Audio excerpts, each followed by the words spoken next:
Ever have trouble with your IV placements? Let's take a look at this whiteboard and make it easier for you. So when starting an IV, you're not just puncturing a nail through a tire, which is one layer. In fact, you're going through a lot of layers. At a closer view, look how many layers you have to puncture through, starting with the skin, then soft tissue, then muscle, and then the vein. But wait, there's more. There's even more layers that you need to puncture through. So even at a closer view, almost like a microvascular vista, look how many layers you need to go through just to get into that lumen. So once you go through the skin, the soft tissue, then the muscle, then you're entering into the actual vessel itself with many layers, starting with the tunica externa, then the tunica media with the external elastica lamina, then into the subendothelium layer and the internal elastic lamina, and then finally into that endothelium, and then your needle will go right through into that lumen.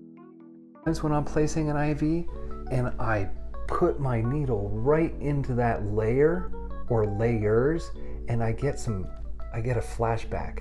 I get super excited, but then I'll have to pause because I might be in one of these layers. Another mistake I used to do was if I got flashback, I got super excited and I would just throw this needle right down, and I thought I would be getting into the lumen, but in fact I was going right through the vein, and I would go into that muscle tissue, and guess what? You're not getting that IV. It was very disappointing. So again, if you get flashback in that window, just stop, take a big breath, introduce that needle just a little bit more, and then retract your needle and advance the catheter. And don't forget to play around with the angle of how you're introducing that IV needle and catheter. If you have something superficial, like almost at skin surface, you're going to be doing 10 to 15 degrees to introduce that needle.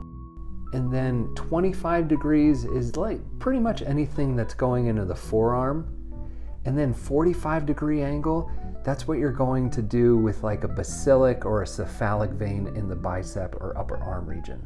And then 90 degrees, that's not so common, but you can use it if you got a bigger patient or you're going to be going deep into a vein, especially with a 2.5-inch 18-gauge needle. So next time you're starting an IV, try and imagine what is going on at the microscopic level and picture this in your head, how many layers you actually have to get through to get inside